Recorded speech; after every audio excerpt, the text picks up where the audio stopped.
A ver, aquí está. Bueno, entonces vamos a convertirla en moderadora para que ya vaya poniendo. Son las 11 de la mañana, comenzamos.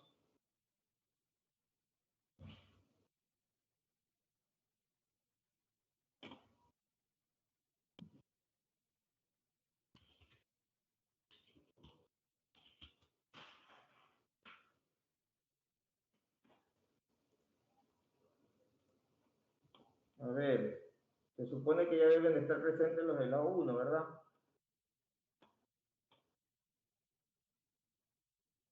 Niños. Doctor, Okay. no se escuchó bien. Hola. Sí, estamos los de la 1, doctor. Es que quiero que abran su cámara para lo que los voy llamando, ¿no? A ver, Cali. Presente. Cali. Cedillo. Presente, doctor. Gamecho. Presente, doctor. Guillén. Presente, Guillén. doctor. Intriago. Presente, doctor. Buenos días. Morán. Morán. Presente, doctor. Núñez. Presente. ¿Dónde estás? Aquí. ¿Dónde? Ah, ya te vi. Ortega. Asmini. ¿Dónde Sí. estás, Ortega? Aquí. ¿Dónde? No sé si me ve. Sí tengo la cámara prendida. Pero no te veo. Ahora sí. Ponce. Ariana. Presente, doctor. ¿Dónde? Sí me ve. No, ahora sí. Bueno, ahí salió una foto estática. Ok. Bueno, Ronquillo. Presente, doctor. Salazar. Presente. Toledo. ¿Estás bien? ¿Estás bien? Oye. Sí, doctor. No sé si me escucha. ¿Ah? Presente, doctor. No sé si me ve, aquí estoy. Manda tu reporte de cómo estás hoy, pues. Ya, ahorita lo mando por... Tu nivel de interleuquina, todo eso. Eso Velasco. todavía no... solamente está dímero D. Todavía no está lo de... Velasco. Presente. Ya. Presente. ¿Dónde estás, Velasco? Aquí, ya prendí mi cámara. Ya. A ver, qué pena, pero lastimosamente como no van a poder venir, bueno, ahorita en la clínica tengo tuberculosis, tengo un derrame pleural que está investigando, si creo que es un paraneumónico, porque finalmente el ADA salió negativo y parece ser un paraneumónico nomás. Y tengo el otro señor que tiene el cáncer de pleura, ¿no? No sé, pues, cómo puedan hacer, si es que quieren, los que ya se hayan hecho el estudio, para ver que vengan. Igual la clínica está abierta a las 24 horas, yo puedo pedirle a alguien que los acompañe. Ustedes dirán. Sí, doctor. Hay lindos casos de tuberculosis, que nos faltó ver tuberculosis, y en el hospital tengo una chica jovencita con tirotoxicosis. Sería interesante que vean una tirotoxicosis, así no sea el módulo de endocrino, pero ¿cuándo van a ver una crisis tirotóxica? Pero bueno, ya dependen de ustedes. Bueno, ok, vamos a ver. Entonces Luis, Isabela, Lisette, Kevin y Sara nos van a hablar acerca de otro caso de insuficiencia cardíaca que vieron, pero esta vez con miocardiopatía dilatada como igual que el otro, pero en este caso es de otro origen, ya no es una miocarditis crónica chagásica, sino que en este caso es un paciente que se le descubre que tuvo un infarto anterior y quedó ya, como vimos, las causas de insuficiencia cardíaca, la más importante es la cardiopatía isquémica. Pero además, como él llega con una agudización de su insuficiencia cardíaca y con otra complicación más que es interesante, la otra complicación que llega este paciente es que al estar dilatado su corazón, él hizo trombos y esos trombos volaron al cerebro y de hecho llegó con un accidente cerebrovascular. El ingreso de él realmente es por accidente cerebrovascular, no fue tanto así, se le descubrió lo demás en el camino. Bueno, a ver, vamos a ver el caso, cómo lo prepararon, cómo lo enfocaron, etc. Vamos. Bueno, buen día. Vamos a presentarles el caso de insuficiencia cardíaca aguda con miocardiopatía dilatada. Siguiente, por favor. Bueno, en la historia clínica es un paciente masculino de 62 años de edad, casado con hijos, de la provincia de Bolivia, con un estilo de vida deportiva, saludable, que va a ingresar a la clínica el 14 de noviembre de este año, con un cuadro clínico caracterizado por pérdida súbita de la fuerza motriz del hemicuerpo izquierdo. La misma recuperar a los pocos minutos. O sea que eso se llama como cuando alguien tiene aparentemente un episodio de pérdida motriz y que después se recupera. ¿Cómo se llama eso? En medicina. En mi parecia, doctor. Sí, bueno, sí, en mi parecia, pero ese es el signo. O Un ictus. Un ictus, pero ¿de qué tipo de ictus? Transitorio. Ah, exacto. Ictus isquémico transitorio, o AIT. Bien. Sigan. El día del evento, del ictus del paciente, fue el 13. Él acude a distintas casas asistenciales por presentar antes una agitación en la cual solo se le administra acetilsalicílico y de ahí es enviado a su domicilio. Esa misma noche él se encuentra con disnea, taquipneico, fatiga y el día siguiente continúan las parecias. Se le realizaron exámenes en la clínica San Patricio y el diagnóstico fue trombosis cerebral y de ahí es derivado a Guayaquil. Como antecedentes personales, él presenta hipoacusia, estatosis hepática que fue tratada en el 2010 y antecedentes familiares, su madre que falleció por herpes. En los... diapositiva, por favor. Listo. En los signos vitales, el paciente entró con una presión arterial de 108/68, frecuencia cardíaca de 50, sus respiraciones tenían 18 respiraciones por minuto, una temperatura de 36.8, su peso de 85 kilogramos, la talla de 1,61 m, con un Glasgow de 15/15 y un índice de masa corporal de 31, indicando que está en sobrepeso. Siguiente diapositiva. En el examen físico, cuando el día que se ingresó, el paciente se encontraba orientado, consciente, colaborador, con el Glasgow de 15/15.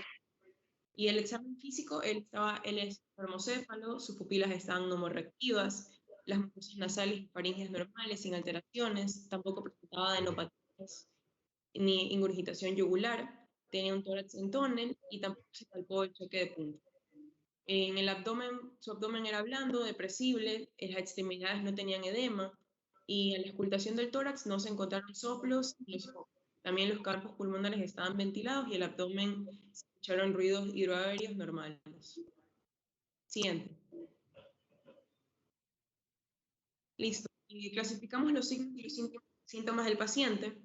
En el cuadro, él tiene de los síntomas de la insuficiencia cardíaca izquierda, presentaba fatiga, intolerancia al ejercicio, el esfuerzo, y síncope también le pusimos. De la insuficiencia cardíaca no presentó nada, así que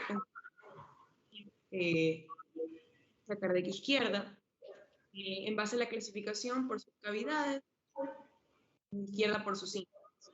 Y de ahí, con la clasificación respecto a los síntomas de el paciente ingresó con una clase 4, que presentaba limitación severa, actividad física, incluso de reposo, con el estadio D.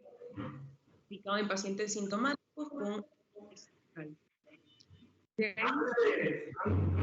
Isabela, antes de pasar a eso, ¿qué factores de riesgo tenía el paciente para tener insuficiencia cardíaca? ¿O qué factores de riesgo cardiovascular tenía? El primer análisis de todo caso es ver los factores de riesgo. Y esos están en la historia clínica y en el examen físico, digamos en los antecedentes, básicamente. Rapidito. Bueno, la edad del paciente, ¿Edad? Bien. 2 años de edad, con eso ya presenta un riesgo cardiovascular elevado. También tenía sobrepeso. Muy bien. Y el colesterol, que lo vamos a ver en los exámenes, también estaba elevado. Ya. Él no tenía historia clínica anterior de infarto de miocardio o de algún soplo, ni nada de eso, ¿no? No. No. Entonces, ¿viste el tema de Framing? El diagnóstico de criterios mayores y menores. Lo íbamos a poner, pero como en la última presentación había dicho que ya era un método que casi no se utilizaba. En los países desarrollados, en el nuestro, en el medio del monte, cuando no tienes ecógrafo, no tienes radiografía, ¿qué vas a hacer?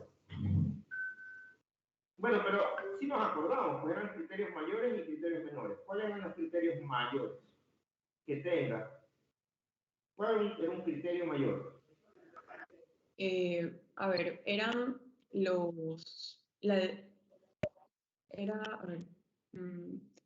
disnea, edema del corazón, cardiomegalia.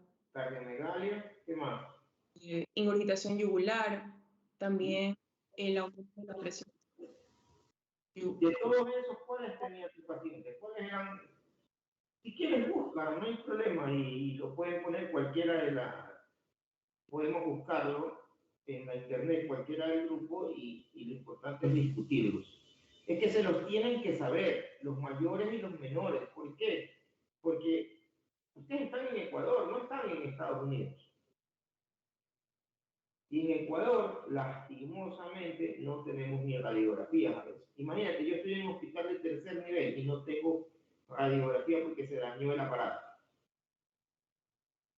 Tú estás en el hospital Guayaquil, estás en un hospital de 4º nivel y no hay resonador.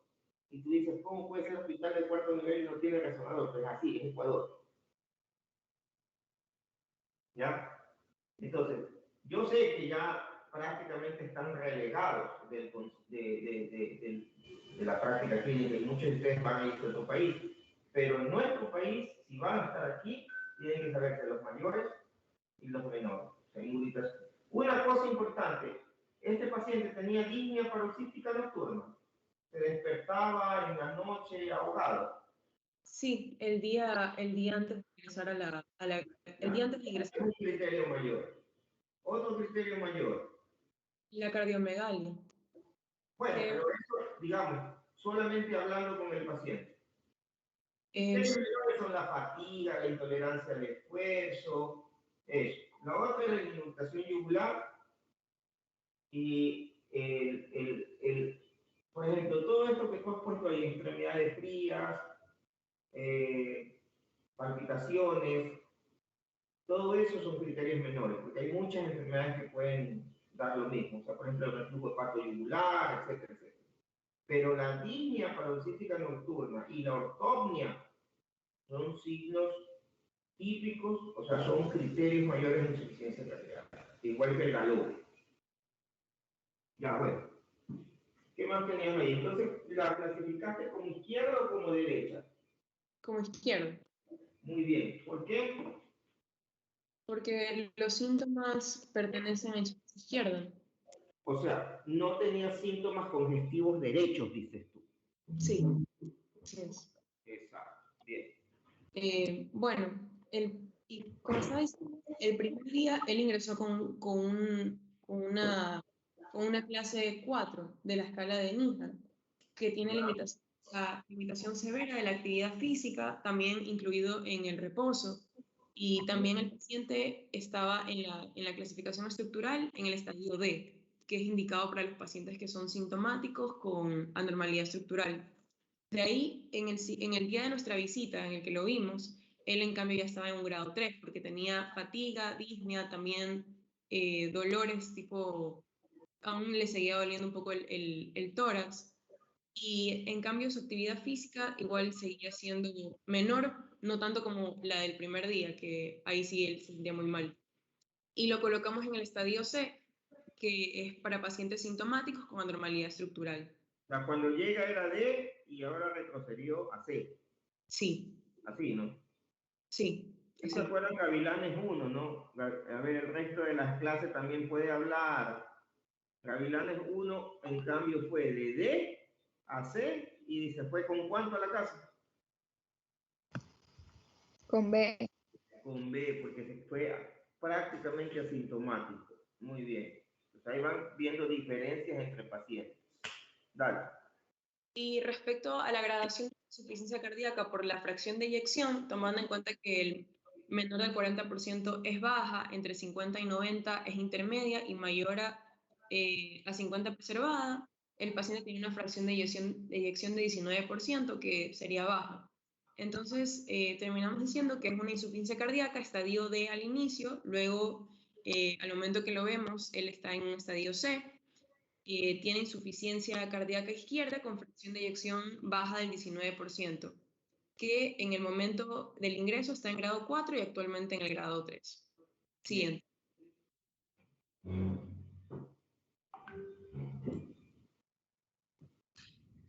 Ok, en los exámenes de laboratorio, aquí vemos algunos niveles que están sumamente elevados. O bueno, pueden estar, algunos están muy elevados y otros están entre el límite. Aquí lo que nos interesa saber es que la hemoglobina, el recuento de glóbulos rojos y el hematocrito están elevados. ¿Por qué? Esto se puede, puede ser causado porque los glóbulos rojos, para compensar los niveles crónicamente bajos de oxígeno en sangre, estos aumentan. Y esto es debido a una función reducida del corazón. Ya en este caso sabemos que es una insuficiencia cardíaca aguda y también puede ser una función reducida de los pulmones. Más adelante vamos a ver si hay compromiso de pulmón. En cuanto a... Espera. O sea, tú dices que el paciente tenía poliglobulia. Sí, es que en los niveles en los exámenes de laboratorio, en recuento de glóbulos rojos, él tenía un elevado nivel, y la hemoglobina y el hematocrito también. ¿Y sabes dónde vivía el paciente? ¿Mandé? ¿Dónde dijo Isabela que vivía el paciente? Isabela. Sí, lo dijo en Bolívar. En Bolívar. Ya, Bueno, y también tiene la ¿sabes sierra. cuántos metros sobre el nivel del mar crees que está la capital San Miguel de Bolívar? A ver, Ya, googleen. A ver, los que no están hablando, googleen.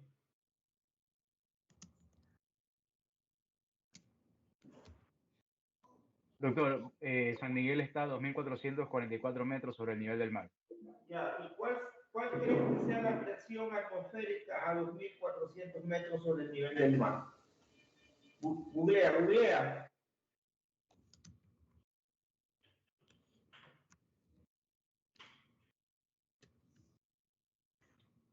Googlea para aprender. 1017, doctor. ¿Cuánto? No puede ser 1000, pues, si a nivel del mar es 760.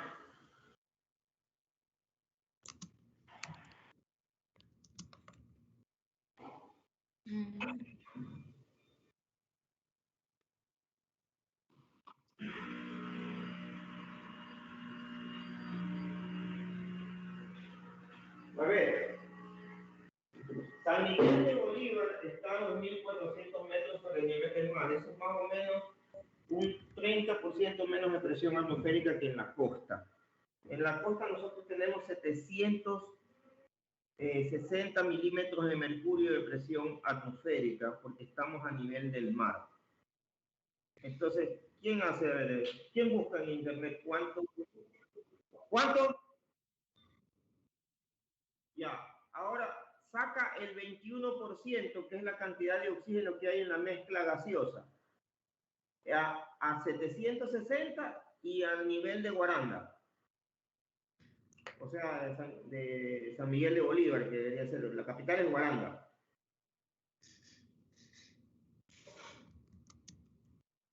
¿Cuánto hay de oxígeno en la costa y cuánto hay de oxígeno a ese nivel en la sierra?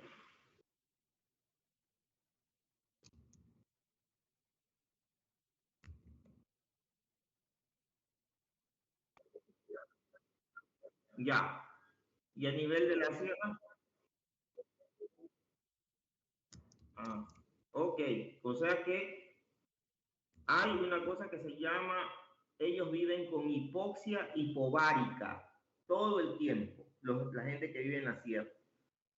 ¿Ya? Eso hace que hay una respuesta fisiológica a la reducción del oxígeno de la fracción inspirada.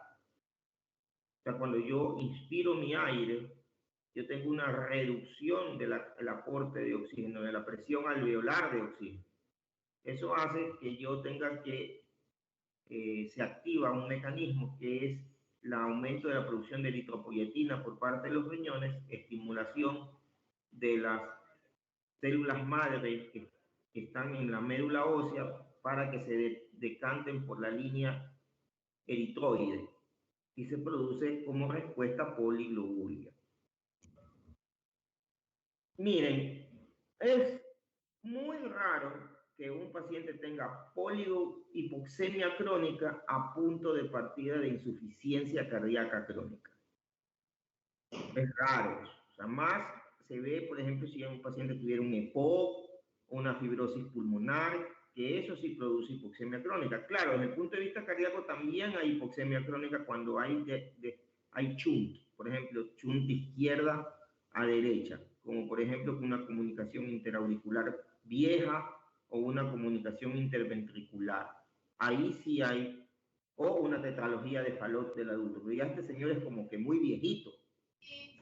Puede ser que tenga EPOC, yo no lo sé, como causa de esa poliglobulia, pero la primera cosa que a mí se me ocurre en un paciente que vive a 2.400 metros sobre el nivel del mar y que tiene una leve poliglobulia, porque tiene 49% de hematocrito, es la hipoxemia hipovárica. ¿Me hago entender? ¿Quién era la que estaba hablando?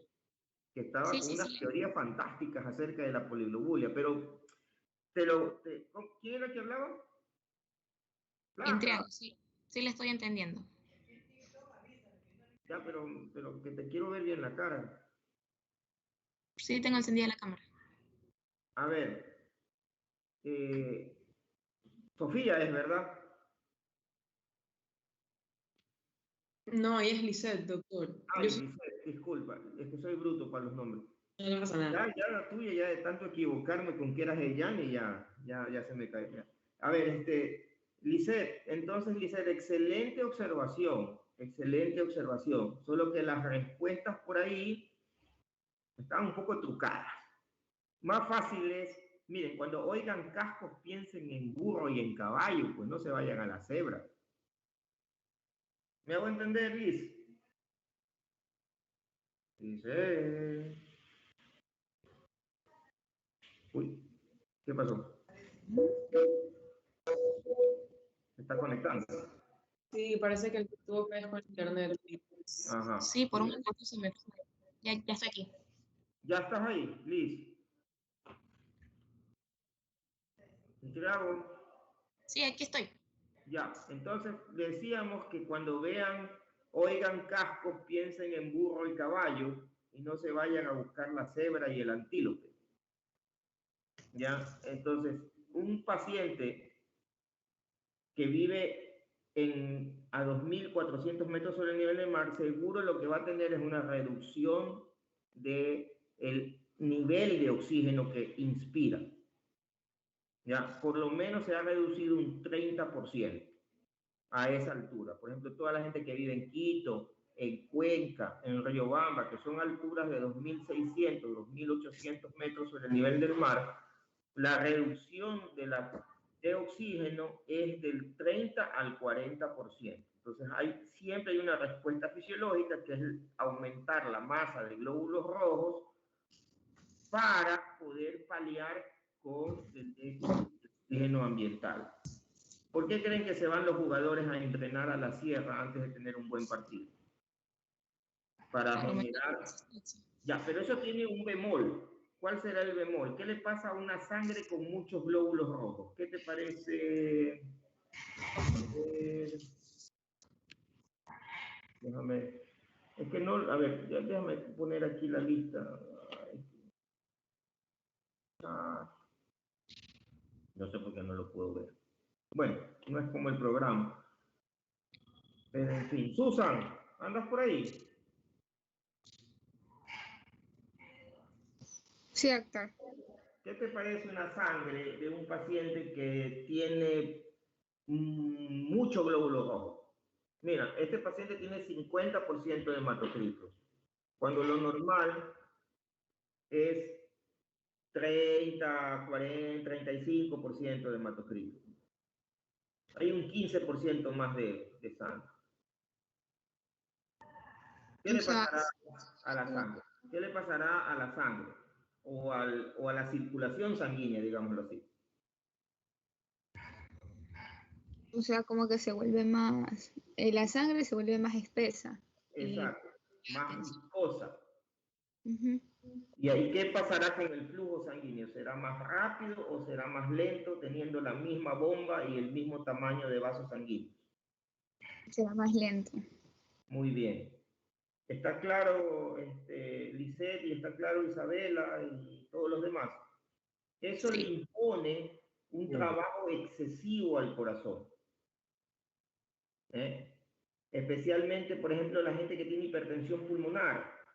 Claro, eso produce hipoxemia y produce poliglobulia como respuesta secundaria. Pero muchas veces, ¿sabes qué tenemos que hacerle a los pacientes? Tenemos que desangrarlos, tenemos que hacerle sangría. ¿Para qué? Para bajarle la viscosidad a la sangre y que pueda ser más fácil pasar por esos vasos sanguíneos cerrados que tienen, por ejemplo, los pacientes con EPOC o con hipertensión pulmonar.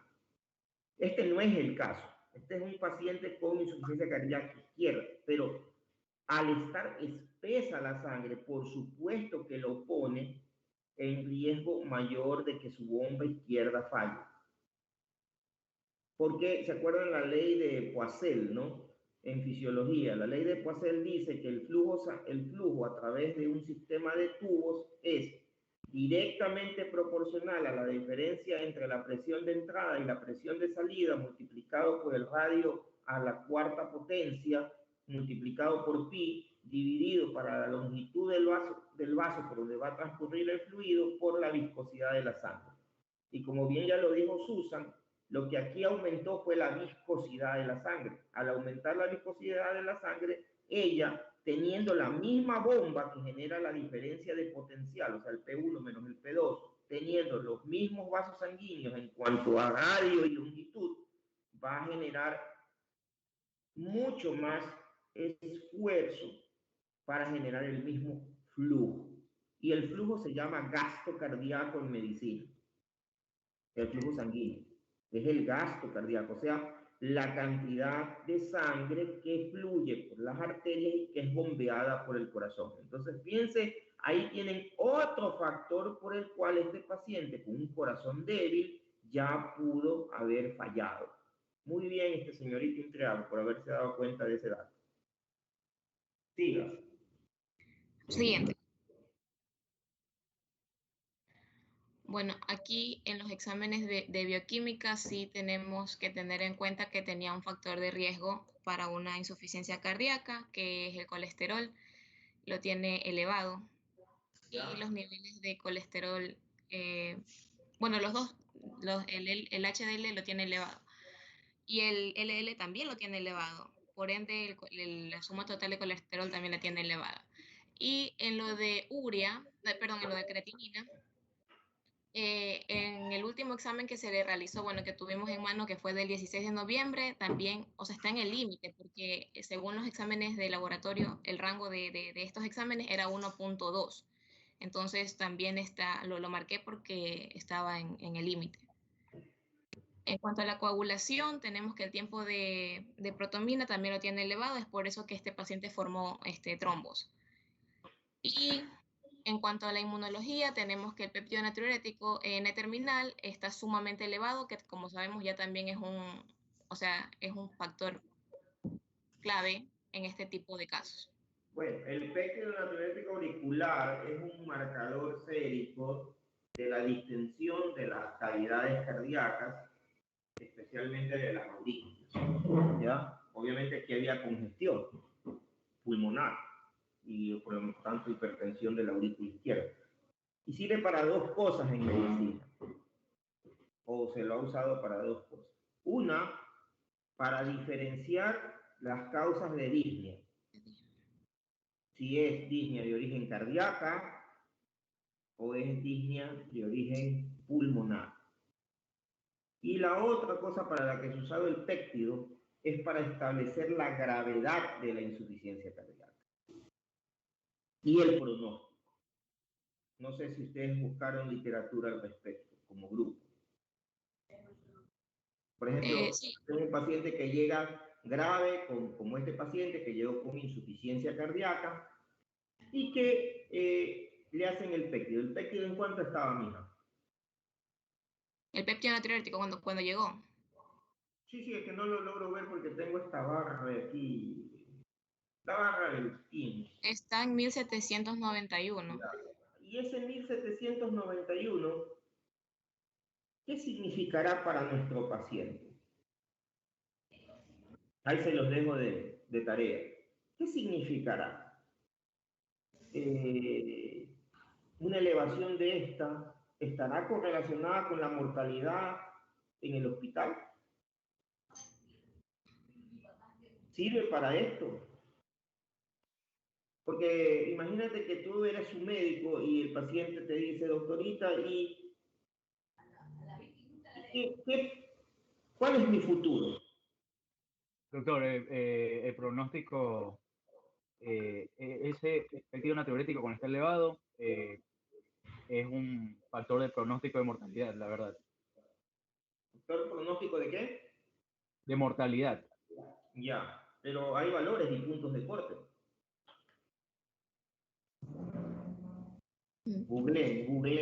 Googleen, hasta que encuentren y me muestran el trabajo que encontraron. Mientras tanto, sigue hablando de triado. Sí, entiendo.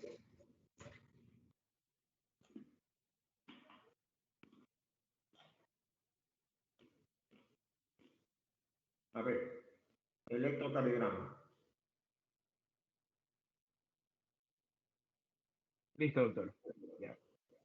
Bueno, aquí tenemos el electrocardiograma del paciente. Este fue el primero que se lo tomó el 14 de noviembre a las 9 de la mañana. Bueno, empecemos paso a paso y en orden. Primero podemos ver, yo tengo señalado ahí, de color verde, todas las características. Primero vamos con la estandarización. La estandarización es normal, una amplitud de 10 milímetros sobre milivoltios y una duración de 25 milímetros sobre segundos. La estandarización está normal. Ahora, vamos a la frecuencia. La frecuencia ya calculada es de 48 latidos por minuto, es decir, es una bradicardia. Ahora, el ritmo, posee un ritmo, una bradicardia sinusal, ya que posee ondas P en todas las derivaciones y precediendo el QRS, pero tiene una frecuencia cardíaca menor a 60 latidos por minuto, o sea, es una bradicardia sinusal. Bien. Ahora, el eje. En el eje podemos ver que D1 es positivo en QRS, pero en AF es negativo, siendo un eje desviado hacia la izquierda. Muy bien. Ahora vamos a las ondas de diagnóstico, a lo más importante y a lo más difícil, pero bueno. En el primer diagnóstico ya lo dijimos, que tiene una bradicardia sinusal. Ahora, en el segundo podemos ver señalado que existe QS tanto en D2, D3, ABF, B1, B2 y B3, lo que nos orienta a un posible infarto antiguo en la cara inferior y septal. ¿Ya? Ahora, se puede apreciar también, tanto en B1 y B2, ondas T picudas, dándonos un indicativo de una isquemia subendocárdica en la cara septal. ¿Ya? También se puede ver en B5 y B6 ondas T negativas, dándonos como resultado también una isquemia subepicárdica lateral inferior. ¿Ya? Y por último, tenemos que también en D2 y D3, como ven señalado, D2, D3 y ABF, podemos apreciar un ensanchamiento del QS junto con ondas T invertidas, ya que acompañado con un eje desviado a la izquierda, nos da como resultado la presencia de un posible hemibloqueo de rama anteroinferior izquierda, como pueden ver señalado. ¿Cuánto es el eje? ¿En cuánto lo calculaste? ¿Qué cosa, doctor? ¿En cuántos grados de desviación a la izquierda calculaste el eje? Bueno, sinceramente, doctor, la apliqué con el método rápido, el eje, Ya, pero es que sabiendo de uno y de otro. porque el hemibloqueo anterior izquierdo tiene que tener una desviación muy marcada a la izquierda. Tiene que tener mayor de menos 40 grados. ¿Quién lo saca, rapidito? A ver, en D1 hay de positividad, hay como unos 4 cuadritos, y en ABF prácticamente no hay positividad, así que son 10. 10 hacia arriba y 4 hacia acá. Sí puede ser lo que tú dices, un hemibloqueo anterior izquierdo. Mira, te voy a decir una cosa. Si tú ves, toda la cara anterior se infartó de este paciente. No hay ERE en B1. Bueno, en B1 apenas hay una ERE chiquita. No hay ERE en B2, no hay ERE en B3, no hay ERE en B4, ni en B5, ni en B6. ¿Ya? Entonces, esto habla de un infarto anteroseptal extenso. ¿Cuándo habrá ocurrido? No sabemos.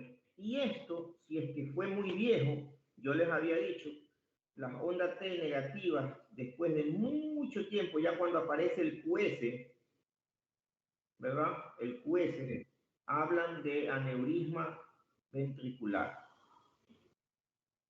No sé si, no revisé el eco de este paciente, pero me llama la atención que el motivo de consulta haya sido un infarto isquémico transitorio, lo cual habla de que ese ventrículo está sumamente dilatado, tiene trombos, y esos trombos fragmentan y se van al cerebro. Entonces, eso justo lo vamos a ver después en el eco.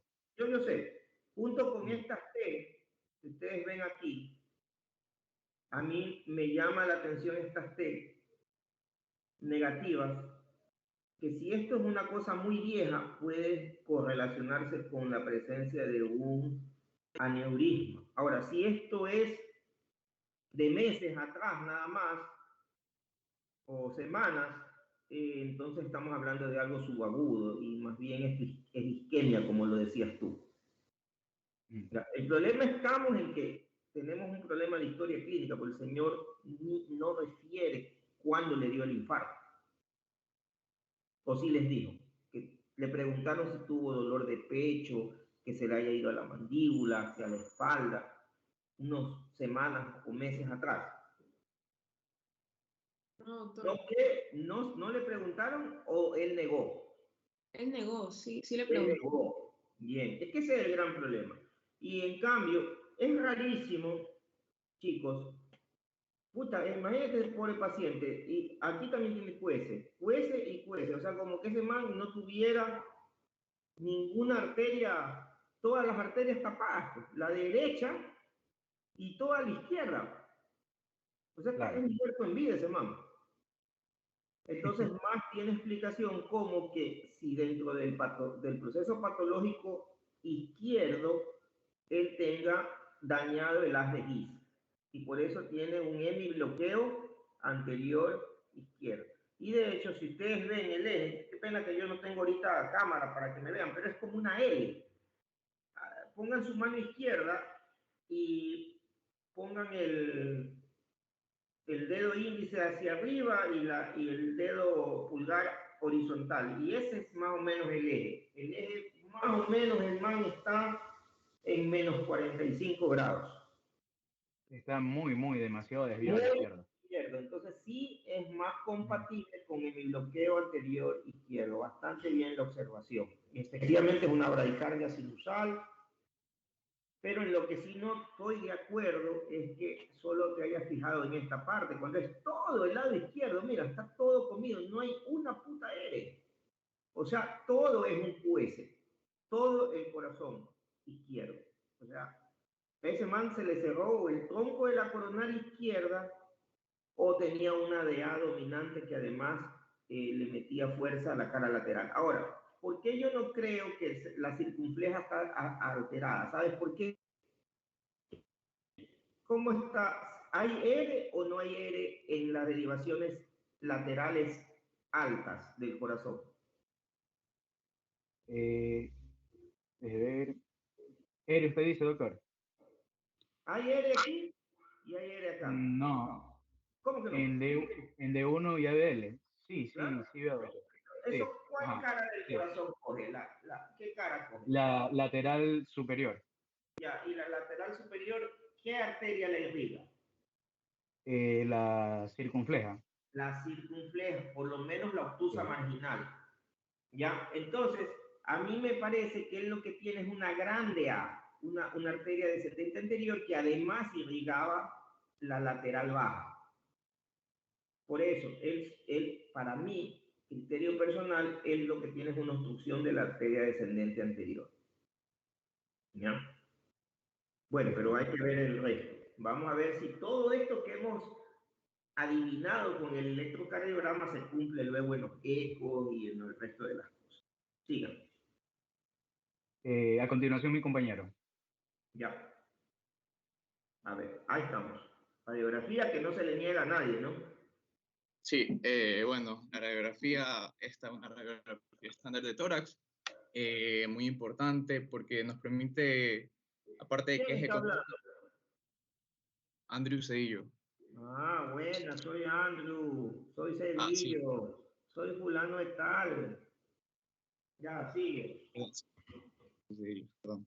Ya, bueno, los que le quería hablar característicamente en estas radiografías es, y lo pueden apreciar en la imagen derecha, que traté de dibujar en sí lo que sería el corazón, y lo que me sorprende es que en los informes que revisamos, tanto en la radiografía como en la tomografía, nos indican que el corazón está en valores normales en cuanto a su diámetro. Entonces, aquí sacando ya el índice cardiotorácico, claramente, A más B sobre C, nos da un índice cardiotorácico de 0,72, lo cual nos indica una cardiomegalia tipo 4. Ya sabemos que la cardiomegalia tipo 1 va de 0,51 a 0,65, de 0,55 a 60, la 3 de 61 a 65 y la 4 de 65 en adelante. Ya, entonces, muy bien, Cedillo. Uno de los, aparte de tener compromiso con el paciente, la segunda gran virtud que tiene que tener un médico es cuestionar lo que le da, no repetir como oveja. Muy bien, entonces tú te das cuenta que hay una gran realidad. El radiólogo realmente es Mr. Magoo. ¿Se conocen a Mr. Magoo? no, la verdad. Sí, doctor. Es ciego. Ya. No ve bien. Ustedes lo ponen a los radiólogos a ver la misma radiografía y toditos dicen una cosa distinta. Por eso también se les llama imagenólogos. Bueno, sigue Cedillo. Oye, Ya, ¿dónde bueno. están los demás compañeros, el restante? Ninguno contesta. También pueden contestar los que no están dando el caso. Sigue. Listo. Bueno, aquí también es importante sobre, como dijo el doctor, saber reconocer ciertos signos, síntomas, como por ejemplo el caso de la semana pasada, donde enfatizamos el edema pulmonar, las líneas A, B de Kerley, sobre todo eso de ahí. En este caso, el paciente, por el momento, en esta radiografía no se logra tanto interpretar eso. Ya vamos a ver en la tomografía cómo vemos pequeñas líneas condensativas que pueden sugerir o pueden provocar posteriormente y transformar esta insuficiencia cardíaca aguda en una crónica. Ya. La siguiente, por favor. Bueno, aquí de nuevo tenemos la tomografía de tórax. Ya está aquí. Primero en la imagen de la izquierda tenemos la cámara mediastínica, donde obviamente otra vez vamos a calcular este índice cardiotorácico. Y este de aquí no lo medimos directamente, no lo medí directamente en la computadora, por lo que hice fue que, si logran observar la línea azul debajo de la roja, es el diámetro en sí, A más B. Y tomando como referencia la vértebra como la mitad, o sea, a partir de ahí ya sería más del 50%, confirmamos nuevamente la cardiomegalia en esta tomografía. En la cámara pulmonar vamos a tener en nivel superior el broncograma aéreo, a tener ahí medio tapado el aire. Y en la espera, eso no es broncograma aéreo. Esto de la imagen superior, lo que ves son los bronquios cortados en forma ortogonal. Eso no es broncograma aéreo. De hecho, aquí no hay broncograma aéreo, ninguna de las tres, por si acaso. Broncograma aéreo es como cuando lo vimos al señor Torres o al señor del COVID, ¿verdad? O al señor Vera. Ellos tenían broncograma aéreo. Ya les voy a pasar al grupo cómo es un broncograma aéreo, para que distingan. Espérense un ratito. O sea, sigue hablando. ¿Qué más viste en esa de ahí? Ya, y la imagen, vemos la que está más a la derecha, vamos a tener aquí este tracto que se señalé, que va a estar más denso. Y en sí es un tracto denso pleuroparenquimatoso. Esta de aquí ya va relacionado con lo que antes les había dicho, que puede inducir posteriormente, si la enfermedad sigue avanzando, a un edema pulmonar y a todos los signos radiológicos que estos conducen.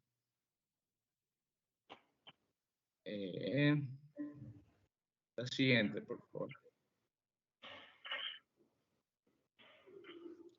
Bueno, ahora la tomografía de cerebro del paciente.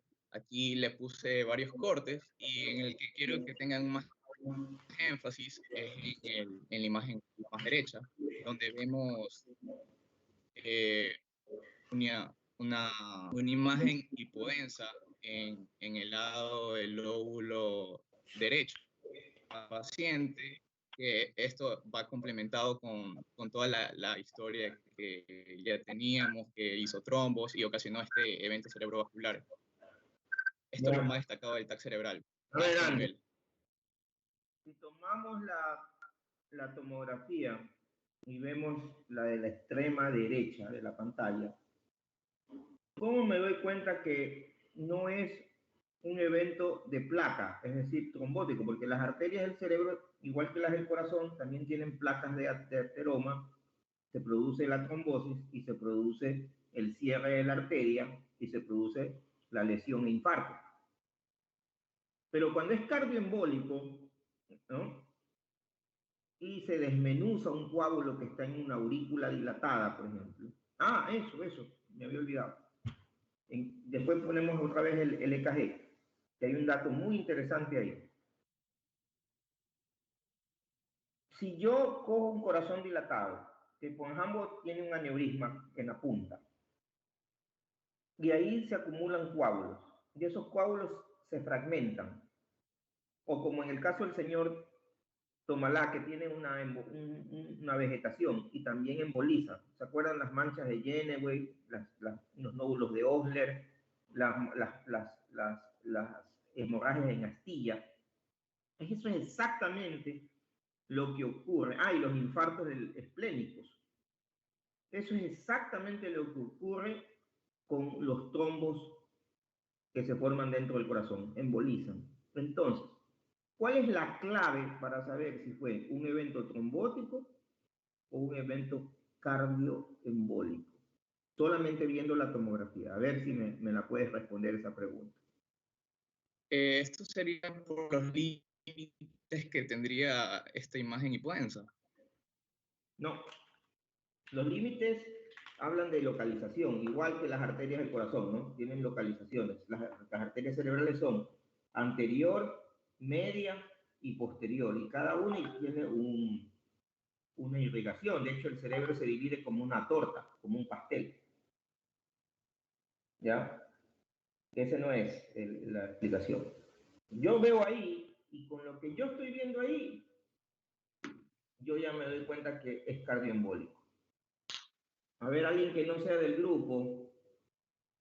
Vamos a ver, porque están muy calladitos. A ver.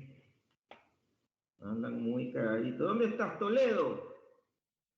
Toledo, ¿estás aquí en clase? Yo sé que estás maluquito, pero a ver si tú nos ayudas. Sí, doctor, aquí estoy. ¿Qué te parece esa tomografía? ¿Qué le ves ahí que te sugiera que más bien el origen de la isquemia sea cardioembólica y no trombótica?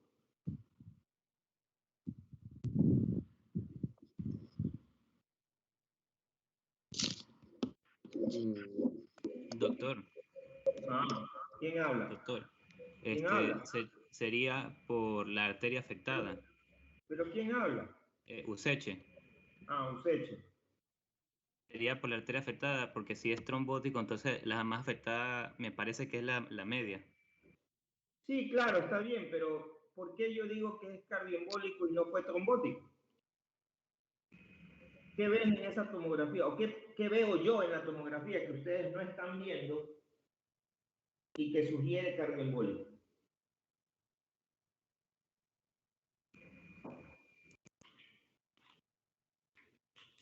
A ver, ¿quién quiere ayudar?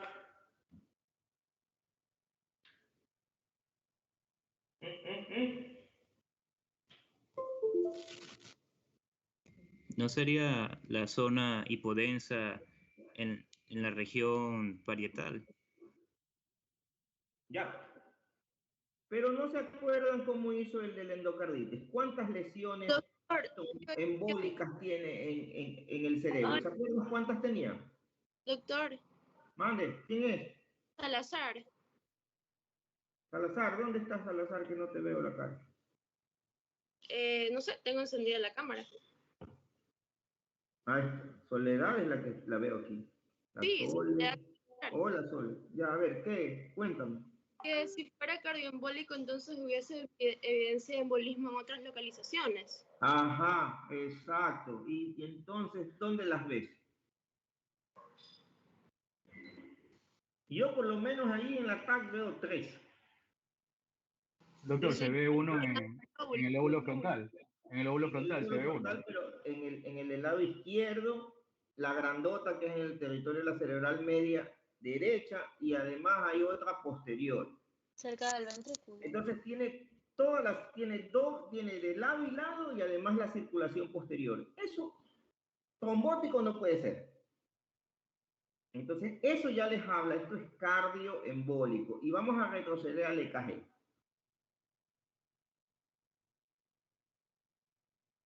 Que eso se les olvidó mencionar. Miren estas ondas P en D2. ¿Qué les llama la atención de esa onda P?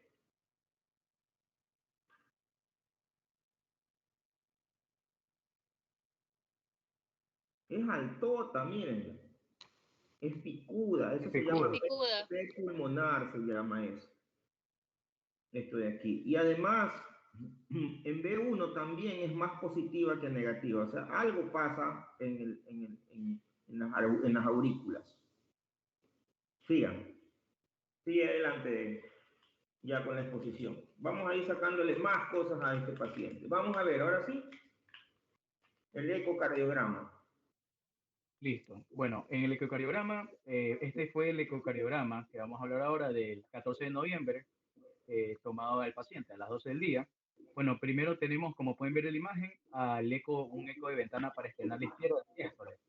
Ya, como pueden ver, se puede apreciar un ritmo sinusal con ventana acústica óptima, el levocardio, tiene relación aurículo-ventricular y ventrículo-auricular concordante, con un ventrículo izquierdo de dimensión limítrofe y remodelado, como pueden ver, y con el resto de las cavidades de tamaño y forma normales.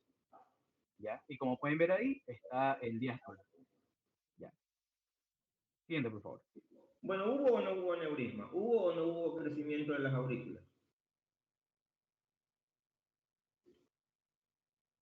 A ver, aquí tengo diámetro sistólico del ventrículo derecho, aunque este es L, dice, y aquí es del ventrículo izquierdo, perdón, left ventricular systole, diámetro, tiene 10. Y abajo tengo left ventricle. Bueno, aquí este es el diámetro diastólico. En diástole tiene 62 y en sístole tiene 10, según esto. Y esta es la pared posterior del ventrículo izquierdo. Ah, no, perdón. A ver. Sí. Bueno, este aquí es el Simpson biplano. Ya. Ya. Como pueden ver, aquí se obtienen proyecciones apicales tanto de 2 o de 4 cámaras. Bueno, en este caso se tuvo como resultado una contractilidad global del ventrículo izquierdo severamente deprimida, con FEBI de 24%, ¿ya? Ya. Y en la contractilidad segmentaria se encontró aquinesia de los 4 segmentos apicales y segmento 17, hipoquinesia también anteroseptal basal y medial, inferoseptal medial, anterior medial, inferior medial y lateral basal y medial. Ya, pero no tenía Todo eso- aneurisma, fíjate. Ujú. No describen aneurisma y de hecho la imagen no da para un aneurisma de ventrículo izquierdo, así que entonces esas ondas T negativas son isquémicas y ese infarto no es tan viejo. O sea, tiene QS, pero ese infarto probablemente es de unas semanas atrás. Probablemente a las finales del paciente por ahí habría que preguntarle si semanas atrás tuvo como un empacho. Como acuérdense que hay síntomas de isquemia miocárdica que son como quien dice sustitutos de angina, como la disnea o el dolor epigástrico. Lo vimos ayer, especialmente en los pacientes más añosos y mujeres. Ahora, acá hay una cosa interesante. Este es un concepto que dice aquí gasto cardíaco, cardiac output. El cardiac output de los pacientes y el índice cardíaco debe de estar en mínimo 3 litros por minuto y por metro cuadrado. ¿Cuánto tiene de gasto cardíaco nuestro paciente? Este que dice CI, antes de todita el letrerío que está abajo. Apenas tiene 1. Tiene 1.79, doctor. Exacto. Entonces este es un paciente que si cogemos la fórmula de flujo, vamos a ver que este paciente para tener presión arterial, al tener tan bajo gasto cardíaco, no le queda más que otra cosa, que aumentar las resistencias vasculares periféricas. ¿Cómo aumenta las resistencias vasculares periféricas? Aumentando la actividad noradrenérgica alfa y aumentando la actividad de la angiotensina 2. Entonces, por eso dispara el sistema renina-angiotensina-aldosterona y dispara el sistema nervioso autónomo. Esto que ustedes están viendo aquí arriba, donde dice LV Study, realmente es el estudio del ventrículo izquierdo. Entonces, lo que está hablando aquí es realmente las medidas de la cavidad del ventrículo, que es lo que dice ID es internal diameter y la D chiquita es diástole, S es septum y PW es posterior wall. ¿Ya? ¿Cuánto mide la pared posterior? ¿Cuánto mide la cavidad del ventrículo? ¿Y cuánto mide el septum? En diástole. Y lo de abajo es lo que va a medir los volúmenes. Por ejemplo, dice, ¿cuál es el volumen de fin de diástole del ventrículo izquierdo? 233. ¿Cuál es el volumen de fin de diástole de fin de sístole? O sea, cuando ya terminó la contracción. Si ustedes se dan cuenta, el corazón debería sacar por lo menos la mitad con lo que se llena. O sea, si la mitad de 233 es 115, ¿cierto? Pero se queda con mucho más, se queda con 176, no con 115. Debería haberse quedado por lo menos como turro, con 100 mililitros nada más. Entonces, este es un corazón que en principio está dilatadito. Miren cómo está dilatadito, ¿ya? Y además no logra bombear más que el 24%, ¿ya? O sea que el volumen sistólico solo fue de 57 mililitros. Y él está haciendo lo que hace la cura de Frank-Starling. Ha aumentado su volumen diastólico, o sea, lo que se llama la precarga, para que con lo poco de contractilidad que tiene, logre sacar este poquito de sangre que multiplicado por la frecuencia cardíaca me va a dar el gasto cardíaco, que es de otros 2.85 litros por minuto. ¿Ya? Acuérdense, presión arterial, gasto cardíaco por resistencias vasculares periféricas. Entonces, ¿qué le queda a este pobre hombre para poder tener presión, para irrigar el cerebro, los riñones, para poder caminar, etcétera? Le toca aumentar las resistencias vasculares periféricas o le toca aumentar la frecuencia cardíaca. Entonces, cuando ustedes vean un paciente con insuficiencia cardíaca, un marcador muy importante de insuficiencia cardíaca es la taquicardia. Ahí se sabe que el tipo tiene, está en fallo. Y es muy precoz. Porque ¿cómo se determina el gasto cardíaco? Es el volumen sistólico por la frecuencia cardíaca. ¿Cuál es la manera más fácil de incrementar el gasto cardíaco para el corazón? Aumentar la frecuencia cardíaca. ¿Ya? Entonces, bajo esta lupa, ¿ustedes creen que este paciente realmente estuvo con fallo cardíaco agudo? ¿O era más bien un fallo cardíaco crónico? Era crónico. Era crónico. Realmente quien sí tuvo agudo es Gavilanes 1, porque él llegó taquicárdico. Ya. Este es un isquémico de 2 o 3 semanas de evolución, de un infartazo de la puta madre, porque está claro, ¿no? Algún anencefálico allá no lo pensó. ¿Ya? Y entonces este pobre señor se infartó todo el corazón izquierdo. De hecho, hay segmentos aquinéticos, hipoquinéticos, y todos corresponden a la cara anterior del corazón. No ha hecho aneurisma, así que esas ondas T negativas que estábamos viendo es isquémico. ¿Ya? Bien, sigue. ¿Qué más Bueno. tienes que presentarnos con el eco? Bien, el flujo de No, la anterior. La anterior, ya, bueno.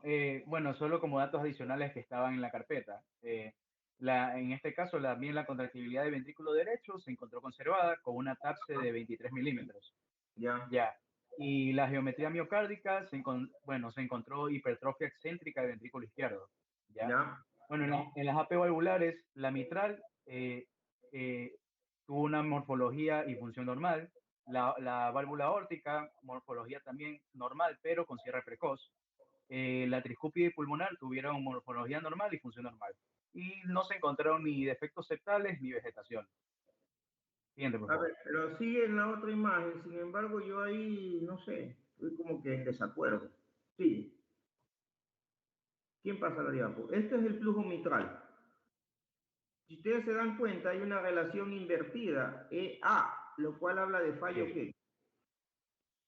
Mira, la A está más alta que la E. No hay insuficiencia valvular, porque si ustedes ven el espacio entre las ondas E, no hay regreso para atrás, ¿no? Si se dan cuenta. Entonces, este es el velo de la válvula mitral, el que dice E, es la pendiente E, la curva E y la curva A. Aquí me habla de una falta de relajación del ventrículo izquierdo, muy consistente con isquemia. Yo eso ya les expliqué, que se queda como acalambrado el ventrículo y no se relaja.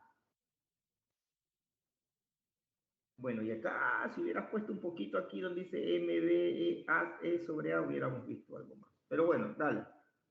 Interesante. Bueno, aquí tenemos el flujograma mitral.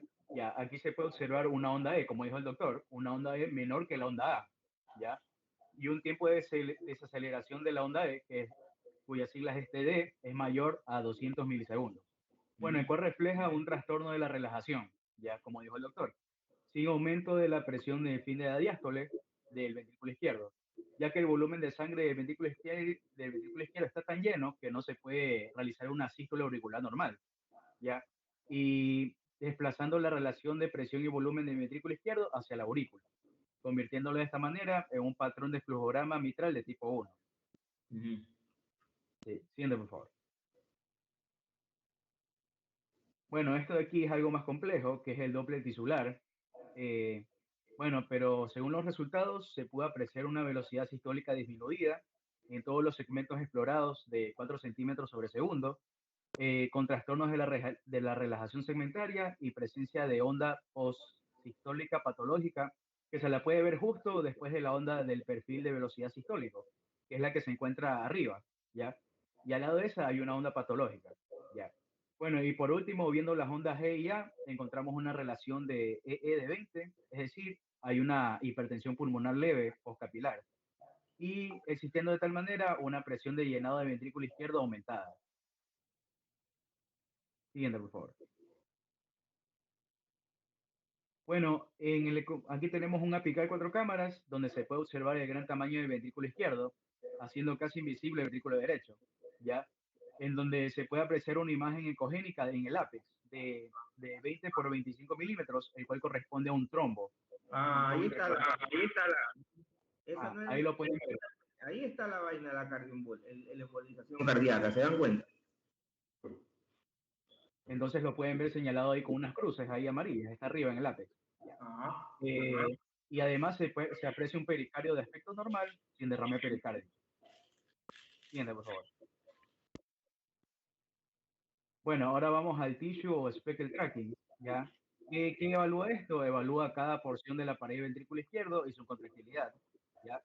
En donde se puede evidenciar en este caso, como pueden ver en la imagen, un strain longitudinal pico global y regonial disminuido, ¿ya? Con un valor de strain longitudinal global de ventrículo izquierdo menor, o sea, de menos 2.64. Bueno, ¿qué es el strain longitudinal global de ventrículo izquierdo? Este de aquí va a ser el promedio de los 17 segmentos de ventrículo izquierdo. Y se lo ve en la gráfica ahí como un vector, como una onda, ya que va para abajo. Entonces, ¿por qué está disminuido? Si es menos 2.64% que dio, porque los valores normales de este strain longitudinal global tienen que ser de entre menos 18 a menos 25%. Ya, siguiente, por favor. Ahora, conclusiones de este ecocardiograma. Bueno, como podemos concluir que el paciente tuvo trastornos de la contractilidad segmentaria compatible con cardiopatía isquémica en territorio del ascendente anterior, de la circunfleja y de la coronaria derecha. También tuvo una disfunción sistólica severa del ventrículo izquierdo con, como dijimos, con PBI de 24% y strain longitudinal global de menos 2.64%. También tuvo una hipertensión pulmonar leve postcapilar, ¿ya? E sobre E de 20. También tuvo un trombo intracavitario, como lo vimos, de 20 por 25 milímetros en el ápex, y una función sistólica del ventrículo derecho preservada con condiciones basales con una TAPSE de 23 milímetros. Eso como conclusiones del ecocardiograma. Siguiente, por favor. Ahora, no menos importante, vamos a tener al flujograma carotidio de este paciente. Ya, pueden ver ahí dos imágenes. Ya. En el respectivo de este flujograma se encontró que no hubieron cambios anormales tanto en el flujo, velocidad y diámetro con respecto a las carótidas internas izquierda y derecha, carótidas externas izquierda y derecha, la carótida común izquierda y en las vertebrales izquierda y derecha. No hubo cambios, estuvo todo normal. Sin embargo, como pueden ver, hubo una excepción. ¿Ya? En la carótida común derecha, ya como se observa en la imagen de la izquierda, hay una placa en bulbo. ¿Ya? Pueden ver como una dilatación, una placa en bulbo de característica homogénea y calcificada, ¿ya? Lo cual provocó una obstrucción del 45% de la carótida común derecha. ¿Ya?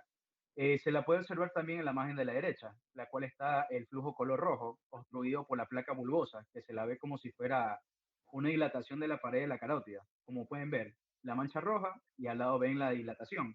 ¿Ya? Entonces, siguiente, por favor. Siguiente, ya. En el flujograma carotidio, las conclusiones fueron que hubo una enfermedad aterosclerótica no obstructiva en el flujograma, ¿ya? Y también una estratificación de riesgo cardiovascular alto, porque la carótida común derecha tuvo una placa de bulbo con característica del 45%. Entonces, por eso tiene un riesgo alto, por esta placa que se encontró en el flujograma. A continuación, mi compañera. Siguiente diapositiva, por favor. Ya. En cuanto al tratamiento que recibió el paciente, tenemos que ver 3 momentos. Primero, el tratamiento que recibió en la primera casa asistencial, que consistió básicamente en administrarle al paciente ácido acetilsalicílico y posteriormente fue mandado a su domicilio. El segundo momento es el tratamiento que recibió en la segunda casa asistencial, que consistió en enoxaparina de 60 miligramos subcutánea administrada inmediatamente. Y de ahí se lo transfirió al paciente, se lo trasladó al paciente a la clínica de Guayaquil. Entonces, siguiente diapositiva. Hablando del tratamiento que recibió. Espérame un cachito que voy a tomar la lista los del otro paralelo, ¿sí? Okay. A ver, pero saquen un poquito la diapo para poder verla. A ver, Briones, ¿dónde andas? ¿Vives o no vives? ¿A dónde? Abre la cámara. ¿Dónde? Ah, ya. Ya, Brito. Presente, doctor. Where? Aquí, doctor. ¿Dónde? Aquí. Estoy moviendo la mano. Ah, hola. A ver, Brito. ¿Por qué se me movió tanto? Calle. María.